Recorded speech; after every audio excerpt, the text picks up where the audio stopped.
And I did it on Instagram instead. I don't know what I was thinking after I started it. I'm like, wait a second, I'm on Instagram, aren't I? Not on YouTube. But oh well, it doesn't matter. So here I am today. Hazel's asleep. My house is quiet. I've got a little break in between clients, and I thought I would hop on here to do a live. Um, I posted last night on my Instagram account a more vulnerable post than I typically do, about my day yesterday, just being like the worst mom day. If you're a mom and you listen to this channel, you know those days where like you just feel like you're failing, like big time. Um, I have a preteen daughter and a preteen son, so lots of fun. And they were both just on one yesterday. And my daughter can be like the sweetest thing in the world, and then she can turn on me, and it's seriously scary. I feel like I'm being bullied again. Like as if you're in junior high or something and someone's bullying you. Like it was awful. And all day long, or I guess, after school, all afternoon long, I just kind of like took it and took it and took it. And then finally at dinner, or I guess before dinner, as I was getting dinner ready, my husband came home, and I just felt like my son was just being a smart aleck, and I just was like so exhausted from just a long day. And I just lost it. And I like went upstairs. I said, I'm done. I'm just done tonight. I just cried and cried and cried. And I realized like I had no appetite. When I feel that way, I actually have no appetite. So that's something I personally couldn't rewire, and a lot of people can't. You can't necessarily rewire your reaction or response to stress or to really heightened emotions, at least from my experience.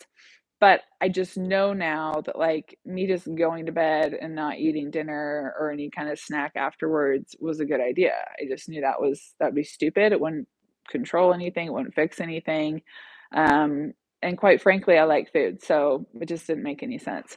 So I got myself up and I walked back downstairs, and they were waiting for me.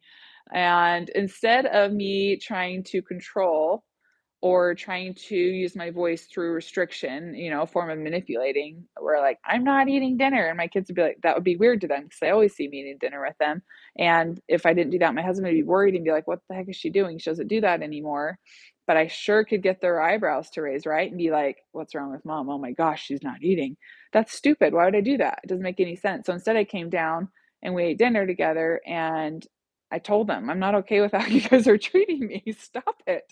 You're being disrespectful. And I feel like I'm getting beat up every day, mentally and emotionally, and things are going to change, or I'm out of here, man. Like, you find someone else that's going to be a better mom for you. And I just kind of like stood up for myself. And they woke up this morning and apologized, and my daughter had wrote a really nice note last night to me. And I feel like that's like living, that's like normal communicating. That's how adults should interact with one another when things aren't going their way, to have a conversation about it rather than thinking I'm just going to starve because it's too hard to talk about, or I'm just going to starve because that gets people's attention. It's not a way to cope. So anyways, I just hope that post was helpful, and I'm sure that most moms can relate to days like that. And if you're in recovery and you're having probably a lot of days like that where you're just ultra sensitive, and you're feeling like you're failing, essentially, like I just felt like I was failing in recovery. And yesterday again was one of those days where I felt like I was failing in being a mother. Um, just know that, appetite or not, you don't have the luxury of just not eating. You don't have that luxury of skipping or restricting meals. So, um, yeah. Anyways, let's see here. Um, let's see. That's not what I meant to do. Sorry, I'm trying to. Oh, okay. Um, Yeah, so Victoria's just saying, sorry I had a hard day tonight. I have to see some people who used to be emotionally abusive to me, so my stomach is definitely not happy this afternoon either, but I have to eat anyway, like you said. Yeah, that's something you can practice in recovery for sure. I developed that skill of just like eating if I didn't have an appetite due to emotions. Um, so many times, so many times that I did rewire the response to those emotions. So the response to those emotions was no longer followed with restriction. It doesn't do anything. It doesn't solve any problems. Hi, do you have any advice on how to deal with feeling bad about prioritizing recovery over university or social life? That's a hard one because I think I kind of think that it's the eating disorder I mean, I know it's eating disorder that's making you feel bad for not being more social and, being more involved in university. Um, because if it can make you feel bad enough, then you can shift your focus back to being social, right? So recognize that, I do feel kind of guilty that I never go out with my friends, or I do feel like my grades might be suffering. But I also know that if I invest this time now in like a full recovery, my life is going to be so much better. So it's kind of like this short term sacrifice that you're making for a long term reward. However, that being said, you can still, and depending on where you're at in recovery, um, as soon as you feel able, you may not even feel able, but when you recognize that it's probably a good idea to be social and stay very focused on your recovery, you can actually do both. When you see, hey, you know what? Actually, this is an opportunity for me to stay really, really committed to recovery because my friends go out every single night. So I may as well join them because eating out's a thing I should be doing as well. And I'm trying to break my night ritual. So instead of doing that little safe thing at home, now I'm out and about and I'm at a restaurant and I could order as much food as I need to, as much as I want. So I think in some ways, the social aspect, you can absolutely implement being social with recovery while you're in recovery. The grades thing might be harder. I think back to like when I was in recovery, let's say if I was in school and studying and having to focus at the beginning, my brain was like a crazy. It was absolutely like just to get through the motions of every day was exhausting. So my heart goes out to you if you're in university and you're trying to keep your grades up. Give yourself some grace. And if you're able to take a pause, a semester off, or even just a few weeks off to kind of get your bearings, do that. But if your grades are slipping a little bit, it may not be your most amazing year at school, that's okay. Again, same thing.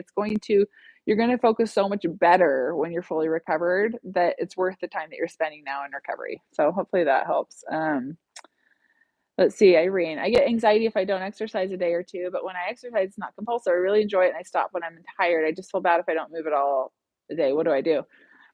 So it sounds like probably your compulsion has gotten better, you know? Um, but the fact that you still can't go days and days and days without feeling guilty for not moving tells me there's still more work to do there and you still need to take more time off. You said you do, let's see, actually, it's most I really enjoy it. I stop when I'm tired. Yeah, so that part's good. It sounds like you've learned how to listen to your body, but there's still this pull to feel like you've got to be doing something every day or every few days. So I would say hold off and feel that guilt. It'll come up and you'll be uncomfortable and anxious and, I don't like that I have to do this, and keep doing it and keep doing it and hold off and hold off and hold off until your mind and your body just kind of chill out and are like, I can get through a day, many days. I can get through life without feeling like I have to move every day. And once you've done that, then when you return to exercise and you miss days or weeks or whatever, it's not going to throw you off. It's not going to freak you out because you've rewired that. You've experienced the fact that you're just fine not. But until you actually expose yourself to that, you're always going to worry that you're not. Um, let's see. Irene, I used to be exactly the same way with exercise, very gentle, enjoyable exercise, but anxiety if I didn't do it. That is what tipped me off that I wasn't recovered. Compulsion is compulsion. Yeah, exactly. I mean, even exercise related, I got anxiety if I didn't fill my glass of ice water before a meal, right? Like that has nothing to do with exercise. Just the fact that I didn't do it gave me anxiety. It's still compulsion. So I needed to stop doing that. Otherwise, every single time I ate, I'd feel this anxiety kind of rising if I didn't get my cup of ice water. What a silly thing, right? So same thing with exercise. Even though it may on paper look like very moderate and like you think you've got it under control, the fact that you still feel like you have to do it means you've got to remove yourself from it. You have to stop for longer.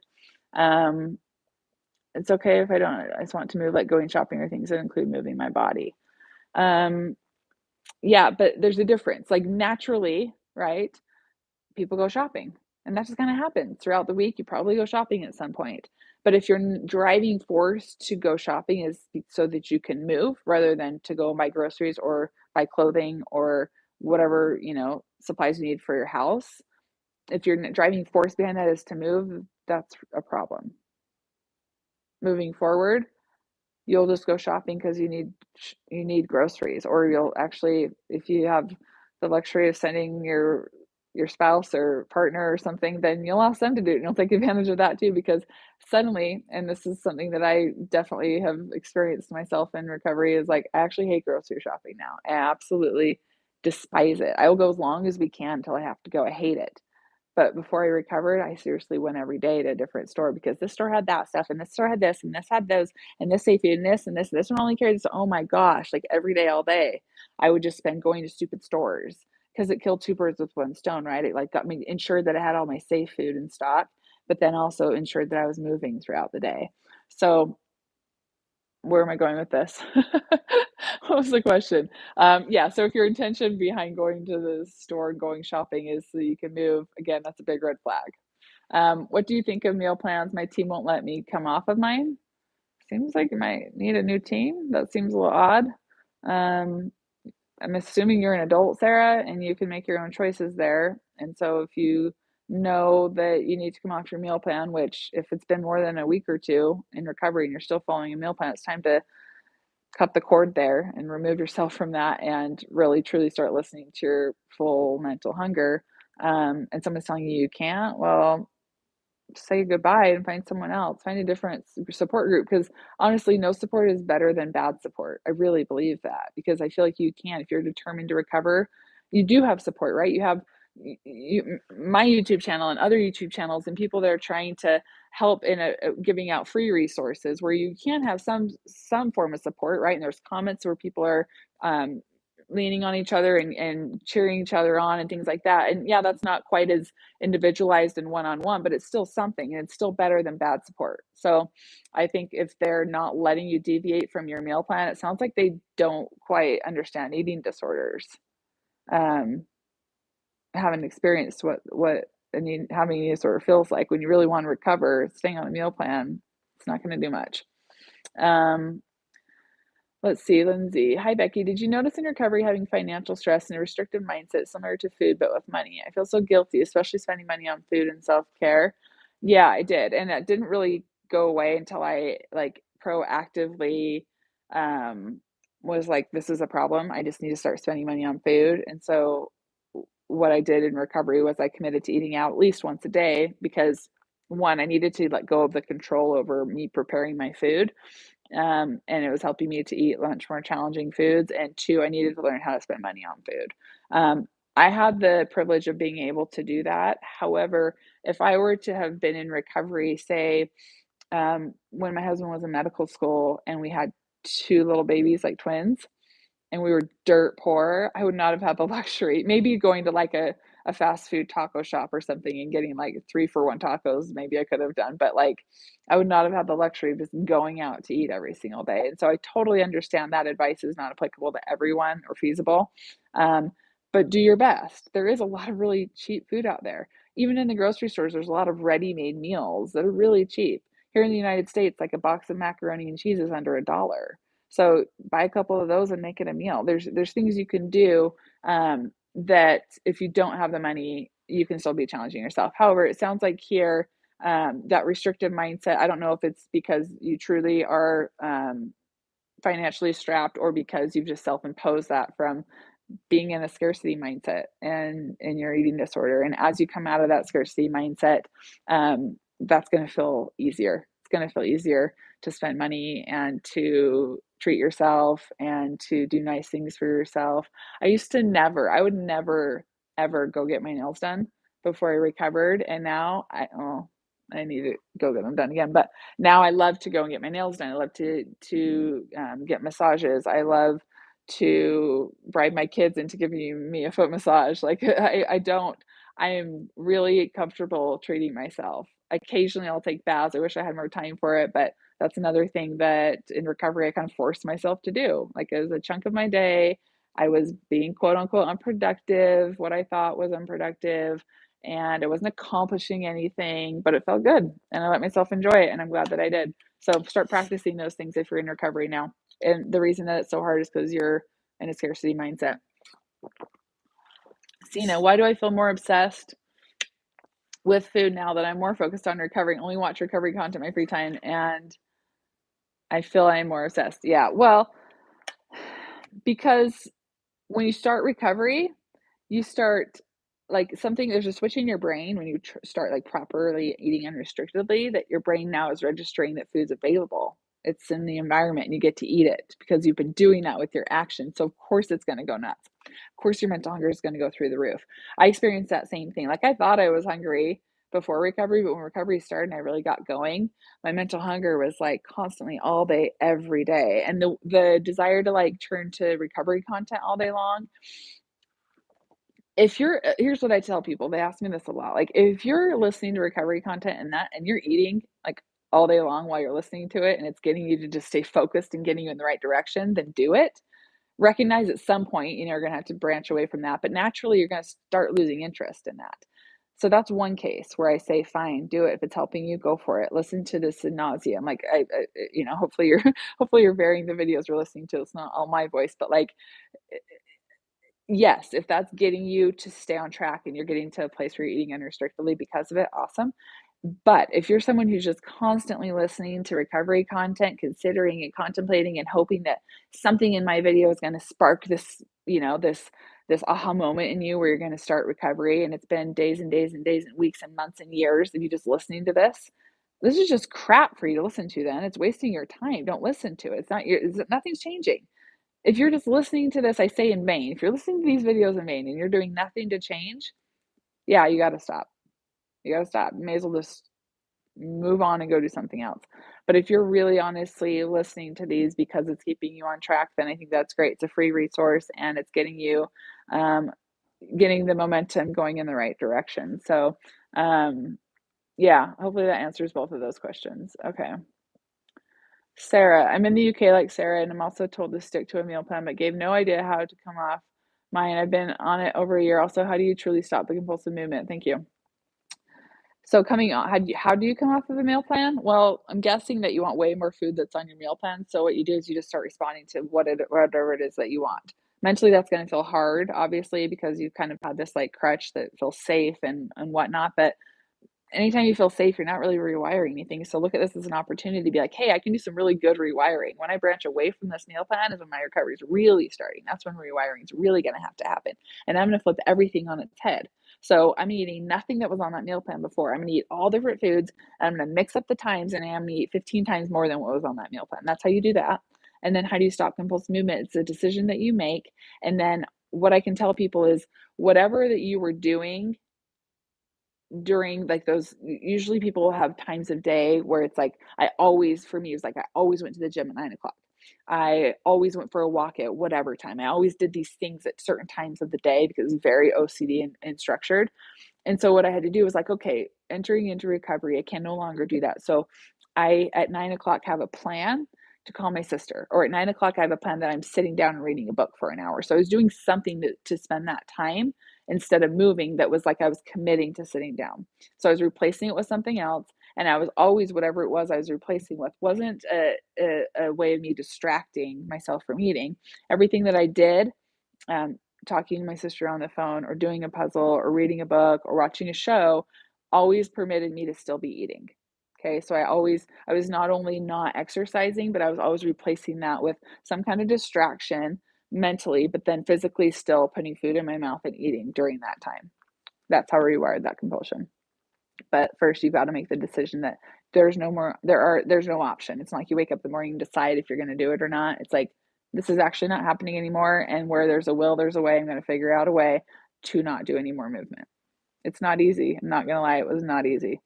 Um Yes, it's more so the scarcity mindset. Thank you, Becky. You're so helpful. You're welcome, Lindsay.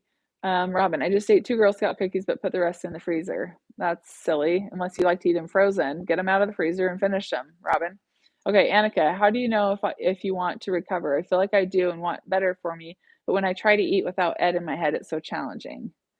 I feel like I do and want better for me, but when I try to eat without Ed in my head, it's so challenging.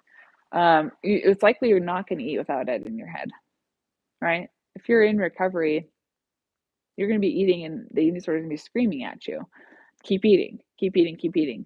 It's when someone eats something challenging and then the eating disorder is beating them up over it. And then essentially they're hearing it and they're like, yeah, it's true. I am guilty and I do feel crappy after eating that. And that was a bad idea. I really shouldn't have done that. You know what? I'm just not going to eat for a few hours to try to fix it. the eating disorder is always going to scream at you because you're listening to it.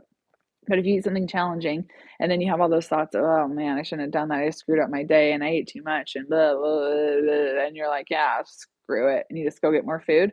And then the thoughts come, blah, blah, blah, and then you eat more food and then blah, blah, all the thoughts and then you eat more food. Eventually it does shut up. It realizes like those thoughts are futile. You're not listening to them anymore. And it's a waste of time to keep sending those thoughts to your brain. And that's how you rewire. So, yeah, it is going to be uncomfortable for quite some time, but you just do it anyways. You just go through the motions. It may feel like an out of body experience for a time, but eventually it'll start to feel more natural, and you'll notice that the thoughts they'll still be there, but instead of being like a blaring in the radio screaming at you, it's going to be more of like a background noise chatter until it really does just go away. Okay, last question here. I'm sorry I can't get to all of these today, but I have got a client in just a minute. Let's see. Um, Sarah's saying you have to stop cold turkey. I'll exercise. It's the only way. Yeah. I mean, if anyone's had experience with that, where they're in the middle of the cold turkey season, I would call it, right, where you're really not doing any movement, you tell me, like, doesn't it feel different? Doesn't it feel different in your brain when you finally just give in to that and just commit and just say, I'm doing this? That's when my brain started settling down a little bit and kind of changing. Initially, it was terrifying, but it really was looking back now. And I know this with certainty because I tried every other way. And now knowing after doing that way, it did rewire that compulsion. It is the only way. It really, really is. Um, Okay. I've been in recovery for a month or so, and I had a lot of really good days and a lot of really days. And when it's going well, I get a really good high when I'm smashing all the fear foods. But now I've done all the fear foods. I'm finding it really hard to get the recovery high, and it feels so miserable and anxiety because nothing is feeling big enough or challenging because I've already done all the big challenges in fear foods. Oh, yeah, that's a good one. I remember that.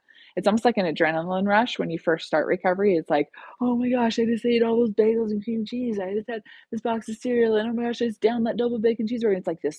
It's like this is euphoria. It's like I don't want to say euphoria because it's like terrifying. It's like an adrenaline rush. It's like jumping out of a plane, but it's like you kind of get that rush and it kind of feels good and it's kind of exciting. And then you like accomplished it and you did it and you want to do it again. And then that excitement kind of wears off and you kind of like gone through eating all of it and you're kind of like flat. I kind of just felt flat and I'm like, this isn't bringing me that much excitement anymore. That's okay. You'll get through that phase. So what happens is you kind of start recovering in this really excited state of being able to eat a lot of food. And then you get to a state where you're kind of like, not over it, but just kind of like nothing's bringing me that excitement or that adrenaline rush anymore. And then you'll find a place in the middle, which would be considered full recovery, where you're not really getting an adrenaline rush from food, but food does bring enjoyment. It's not associated with guilt anymore. And you're allowed to just freely eat however and whatever and whenever you want. But yeah, that stage is a crappy one. I remember it. I'm sure you've had the thought of, well, maybe if I cut back and restrict, then I can go back and do that and get all that excitement and adrenaline. Don't do that. It's a horrible idea. Do not do that. Just write it out, keep eating, keep listening to your mental hunger. And like I said, eventually things will balance out to a point where food just kind of plays like a normal role in your life. And it still is something that you really enjoy and that you can have um, and develop really good memories with meals with other people and have good experiences. I don't know, in the kitchen cooking new recipes and trying new foods when you travel the world and all those kinds of things. It'll just kind of be a part of your life, not your entire life. All right, I got to wrap it up. Yeah, Robin, I did bust you. So, oops, what's going on here? Okay. Yeah, so go finish off as many of those Girl Scout cookies as you want. And everyone else listening, go and get yourself a yummy treat and let yourself eat it, please. And if you need to listen to videos while you do that, so be it. But don't listen to videos and not eat. Okay, have a good day. Bye.